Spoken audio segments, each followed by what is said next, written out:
عالمی بینک اور IMF کی اسپرنگ میٹنگ میں شرکت کے لیے امریکہ گئے ہیں اور عالمی بینک اور IMF کی اسپرنگ میٹنگ 16 اپریل کو ختم ہوں گی۔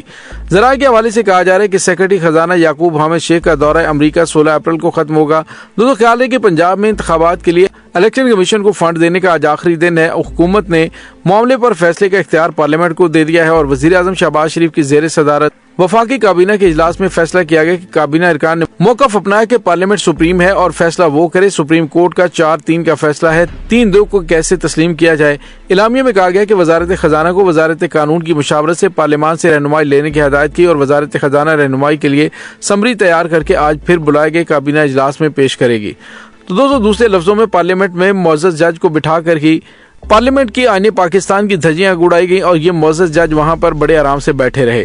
دوسری جانب اس وقت سوشل میڈیا پر جسٹس قاضی فائز عیسیٰ کو آڑے ہاتھوں لیا جا رہا ہے، جو کہ پہلے ہی متنازع ہیں اور اب وہ بری طرح سے پھنس چکے ہیں۔ دوستو یہاں پہ آپ کو یہ بتاتے چلیں کہ جو تصویر سوشل میڈیا پر جاری ہے اس پر تبصرے کیے جا رہے ہیں اور ماہر قانون انتظار حسین پنجوتھا نے کہا کہ اس تصویر نے جہاں محب وطنوں کو بہت زیادہ تکلیف پہنچائی ہے، وہاں ایک پہلو یہ ہے کہ آج قاضی فائز عیسیٰ نے اپنی ہمدردیاں PDM کے ساتھ اور تحریک انصاف کے خلاف ظاہر کر دی ہیں۔ اب سپریم کوڈ آف کنڈکٹ کے مطابق نہ تو کبھی وہ ان 13 جماعتوں کا کوئی کیس سن سکتے ہیں اور نہ ہی تحریک انصاف کا۔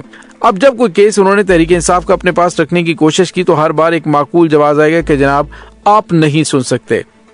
اور دوستو جس طرح سے رضا ربانی سے ایک صحافی نے پوچھا تھا کہ آئین کے مطابق 90 روز کے اندر الیکشنز ہونے ہیں، اس پر آپ کے کیا تاثرات ہیں، تو انہوں نے جواب دینے سے انکار کر دیا تھا۔ اسی طرح سے آج جسٹس قاضی فائز عیسیٰ سے بھی سوال کیا گیا 90 روز میں الیکشنز کے حوالے سے، تو انہوں نے جواب دینے سے انکار کر دیا۔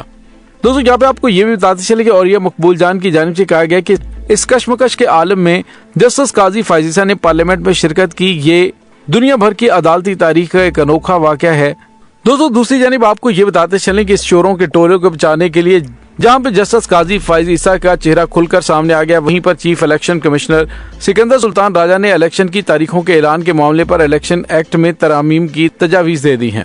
چیف الیکشن کمیشنر کی جانب سے الیکشن ایکٹ میں ترامیم سے متعلق چیئرمین سینٹ صادق سنجرانی اور اسپیکر قومی اسمبلی راجہ پرویز اشرف کو خط لکھا گیا ہے۔ خط میں چیف الیکشن کمشنر نے الیکشن ایکٹ کی سیکشن 57(1) اور 58 میں ترامیم کی تجویز کی اور کہا ہے کہ ترامیم پارلیمنٹ کے سامنے منظوری کے لیے پیش کی جائیں۔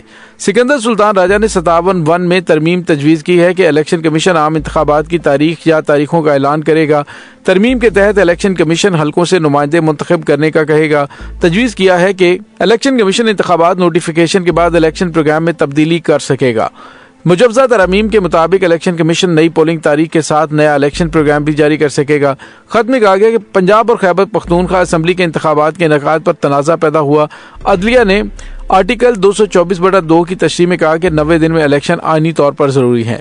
تو دوسرے لفظوں میں انہوں نے کہا ہے کہ اگر تم لوگ الیکشن سے بچنا چاہتے تو ہمارے اختیارات کو بڑھانے کے لیے فوری طور پر ایکشن لو۔ اختیارات بڑھانے پر قانون میں ترمیم کرو تاکہ کسی بھی طریقے سے تمہیں بچایا جا سکے۔ تو دوستو آنے والے دنوں میں معاملات کافی زیادہ گمبھیر شکل اختیار کرتے ہوئے دکھائی دے رہے ہیں۔ پاکستان کے اندر ایک تماشا لگا ہوا ہے جس کو عالمی سطح پر بھی مذاق کا نشانہ بنایا جا رہا ہے، کیونکہ اس سیاستدانوں کے اس کھلواڑ کی وجہ سے پاکستان کہاں سے کہاں پہنچ گیا ہے۔ معیشت زمین بوس ہو چکی ہے، عوام کی قوت خرید کا جنازہ نکل چکا ہے اور دہشت گردی بلا شبہ ایک بہت بڑا مسئلہ ہے۔ تاہم یہ اس کی وجہ سے ملک میں بے یقینی کی فضا ہے اور سارے امور اڈھاکزم کی بنیاد پہ چل رہے ہیں۔ دہشت گردی سے جان چھڑانے کے لیے بھی داخلی استحکام کی ضرورت ہے جو موجودہ حالات میں دور دور تک دکھائی نہیں دے رہے۔ حکومتی حلقوں کا کہنا ہے کہ اس وقت جتنا بھی انتشار ہے وہ سپریم کورٹ کے فیصلوں کی وجہ سے ہے۔ اب تو یہ مطالبہ بھی کھل کر کیا جا رہا ہے کہ چیف جسٹس عمر عطا بندیال عہدے سے استعفیٰ دیں۔ سپریم کورٹ کے ہی چند ججوں کے اختلافی نوٹ اس انتشار میں جلدی پر تیل کا کام کر گئے، جس میں کہا گیا کہ سموٹو کیس کا فیصلہ 4-3 سے رد کیا گیا۔ رد کیوں کیا گیا، کیسے کیا گیا، اس بارے میں بحث مباحثہ جاری ہے۔ تاہم پہلے کبھی دیکھا گیا اور اس کی نظیر موجود ہو کہ کسی فیصلے کی وجہ سے سپریم کورٹ کے چیف جسٹس سے مستعفی ہونے کو کہا جائے۔ اپوزیشن اس عمل کو حکومتی حلقوں کی طرف سے عدلیہ کے خلاف کھلواڑ کا نام دے رہی ہے، جس کا مقصد اعلیٰ عدلیہ کو دباؤ میں لانا ہے۔ اور حیران کن بات یہ ہے کہ حکومت کی طرف سے پنجاب اسمبلی انتخابات کے بارے میں سپریم کورٹ کے 3 رکنی بینچ کے فیصلے پر نظر ثانی کی اپیل تو کی نہیں گئی، البتہ اس کی بنیاد پر سپریم کورٹ کے چیف جسٹس اور بینچ میں شامل 2 ججوں کے خلاف محاذ کھول دیا گیا ہے۔ پھر یہ مطالبہ بھی کیا جا رہا ہے کہ جس ایشو پر سپریم کورٹ فیصلہ دے چکی ہے اسی پر فل کورٹ بنا دیا جائے۔ اس سے پہلے ایسی کوئی مثال موجود نہیں ہے یا سپریم کورٹ کے رول آف بزنس میں اس طرح کی کوئی گنجائش نہیں ہے۔ حکومت کی یہ حکمت عملی بری طرح سے ناکام ہو چکی ہے۔ وہ انتخابات سے فرار چاہتے ہیں، فرار اس لیے چاہتے ہیں کہ عوام کی طرف سے اسے شدید رد عمل کا سامنا کرنے کا خطرہ ہے۔ آج کل دنیا میں مصنوعی انٹیلیجنس کا بہت چرچا ہے، لیکن یہاں تو الیکشن کے ٹالنے کے لیے مصنوعی کوششیں صاف نظر آ رہی ہیں، جس میں ایک سپریم کورٹ کو متنازع بنانے کی بھی ہے، اور اس کے لیے کبھی اختلافی نوٹ بنیاد بنائے جا رہے ہیں اور کبھی یہ کہا جا رہا ہے کہ چیف جسٹس کا پی ٹی آئی کی طرف جھکاؤ موجود ہے۔ اس نقطے پر کوئی بات نہیں کی جا رہی کہ آئین میں اسمبلی تحلیل کے 90 دنوں میں انتخابات کرانے کا جو حکم موجود ہے اسے کیسے ختم کیا جا سکتا ہے۔ اور دوستو، آج جسٹس قاضی فائز عیسیٰ سے جب یہ سوال کیا گیا تو انہوں نے جواب دینے سے انکار کر دیا، تو آپ اندازہ لگا سکتے ہیں کہ پاکستان کے اندر یہ ججز کس طرح کا پاکستان کے ساتھ کھلواڑ کر رہے ہیں۔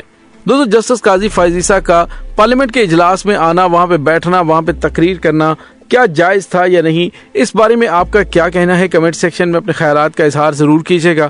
انشاءاللہ بہت جلد ملتے ہیں ایک نئی ویڈیو میں، تب تک کے لیے اپنا بہت سارا خیال رکھیے گا۔ پاک فوج زندہ باد، پاکستان پائندہ باد، پاکستان کے گمنام ہیروز کو سلام، اللہ وارث۔